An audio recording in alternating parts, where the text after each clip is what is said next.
আসসালামু আলাইকুম এভরিওয়ান, কেমন আছেন সবাই? আশা করি সবাই ভালো আছেন। আমিও আছি আলহামদুলিল্লাহ ভালো। নতুন দিনের নতুন আরও একটা ব্লগ ভিডিওতে যশোরের মেয়ে হেনা চ্যানেল থেকে আমি হেনা আপনাদেরকে ওয়েলকাম করছি। আজকের ভিডিওটা শুরু করেছি দুপুরের রান্নার আগে থেকে। আজকে দুপুরে কি কি রান্না হবে সেটা গুছিয়ে রেখে আমি কিন্তু বেলকনিতে চলে এসেছি। আজকে বেলকনিতে কিছু কাজ করব, যার কারণে সকালের কাজগুলো অফ ক্যামেরাতেই সেরে নিয়েছি। আমার বেলকনি দুইটা, একটাতে আমি ফুল গাছ লাগিয়ে থাকি আর একটাতে সবজি গাছ। এই যে ফুল গাছটা লাগাচ্ছি আমরা সবাই এই ফুল গাছটা চিনি। এখানে বড় একটা ডালা হয়েছিল আর সেটাকে আমি খুব ছোট ছোট করে কেটে পুরো একটা টব ভরে দিয়েছি ফুলের গাছ দিয়ে। আর এখন এই গাছটা থেকে আমার কাছে মনে হচ্ছে অনেকগুলো আমি ফুল পাবো। আর গাছ লাগানোর পরে আমি সব সময় কিন্তু পানি দিয়ে দেই। আমার কাছে মনে হয় পানি না দিলে হয়তো বা গাছগুলো মারা যেতে পারে। আমি দেখেন একদম উপরে বসিয়ে দিয়েছি আর দেখতেও কিন্তু এই মুহূর্তে অনেক ভালো লাগছে। একটা গাছ থেকে কতগুলো গাছ হবে ইনশাল্লাহ যখন এই টবটা ভরে যাবে আমি আপনাদের সঙ্গে শেয়ার করব। কিছুদিন আগে আমি কলমি শাক খেয়েছিলাম, সেই শাকের যে ডালাগুলো ছিল সেগুলো কিন্তু আমি এভাবে লাগিয়ে রেখেছিলাম। আর দেখেন এখন কিন্তু আবার নতুন করে ছোট্ট ছোট্ট শাক হয়ে যাচ্ছে। আমার কাছে মনে হয় যে মাটি ছাড়া শুধু পানিতে এই কলমি শাকই এভাবে হয়।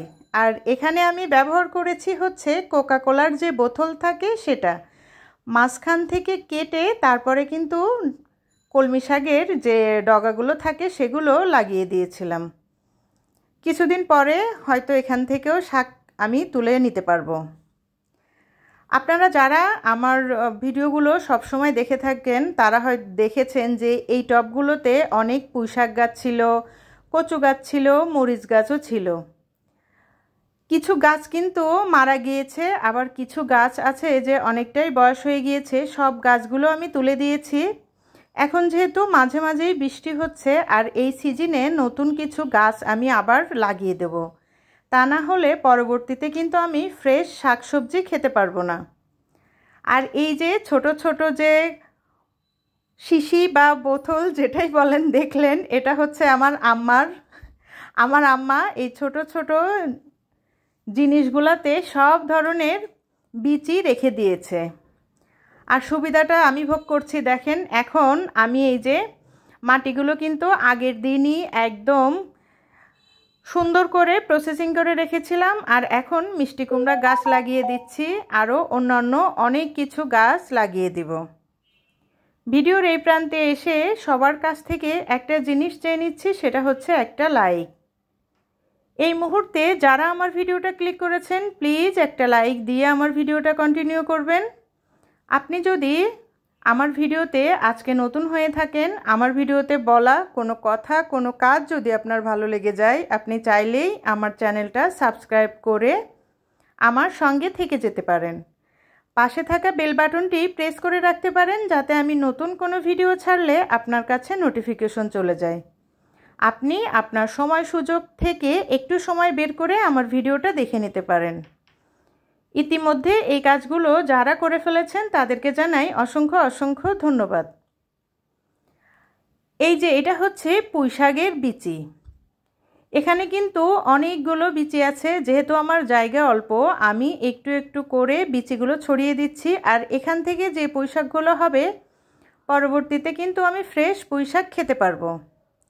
প্রতিটা টবেই কিন্তু আমি বিচিগুলো ছড়িয়ে দিয়েছি। আর এই যে খেজুর গাছটা দেখছেন, মাশাআল্লাহ এটাও কিন্তু অনেকটা বড় হয়ে গিয়েছে। এই খেজুরটা আমি রমজানে খেজুর খেয়ে যে বিচি হয়েছিল সেই বিচিটাই রেখেছিলাম, পরে আম্মা লাগিয়ে দিয়েছিল আর এখন দেখেন কত বড় হয়ে গিয়েছে। দুপুরে রান্নার জন্য পুঁইশাক কিনেছি আর সেই পুঁইশাক থেকেই কিন্তু পাতাগুলো রেখে ডগাগুলো আবার নতুন করে লাগিয়ে দিচ্ছি। আমি অনেক দিন আগে 20 টাকা দিয়ে একটা পুঁইশাকের আটি বা হচ্ছে বোন্দা যেটা বলেন কিনে এনেছিলাম। সেখান থেকেও পুঁইশাকের পাতাগুলো রেখে ডগাগুলো কিন্তু আমি লাগিয়ে দিয়েছিলাম। আর সত্যি বলছি, আমি সেখান থেকে পরবর্তীতে 4 বার পুঁইশাকের পাতা নিয়ে রান্না করে খেয়েছি। 20 টাকার পুঁইশাকে যদি এতবার শাক খাওয়া যায় তাহলে তো আমি কিছুদিন পরে অনেক বড়লোক হয়ে যাব, তাই না? আসলে একটু মজা করলাম, একঘেয়েমি কথা বলতে বলতে তো আর ভালো লাগছিল না তাই। তবে সত্যি আমি কিন্তু সেই গাছগুলো থেকে অনেক পুঁইশাক খেয়েছি, আর এর জন্য আজকেও আবার নতুন করে লাগিয়ে দিচ্ছি। এখন যে কোনো গাছ লাগালেই কিন্তু বাঁচার সম্ভাবনা অনেকটাই বেশি, যার কারণে নিশ্চিন্তে সবাই কিন্তু লাগাতে পারেন। আমার কাছে না মনে হয় যে ঘরের যে কোনো একটা অংশে কিছুটা হলেও গাছ লাগানো উচিত। এ দেখেন কত সুন্দর পুদিনা পাতাও হয়েছে। মোটামুটি একটু একটু করে আমি চেষ্টা করি কিছু হোক আর না হোক সব কিছুই যেন আমার কাছে থাকে।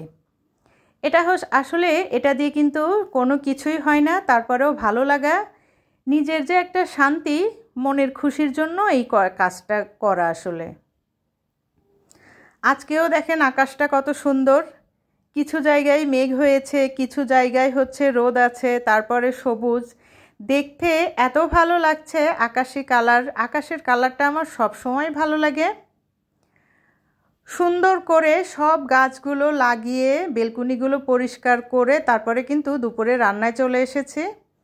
আর আজকে রান্না করেছি হচ্ছে যে পুঁইশাক কেটে রেখেছিলাম, সেই পুঁইশাক দিয়ে চিংড়ি মাছ দিয়ে একটা আলু দিয়ে খুব মজার একটা তরকারি রান্না করেছি। অফ ক্যামেরাতে মাছও ভুনে নিয়েছিলাম।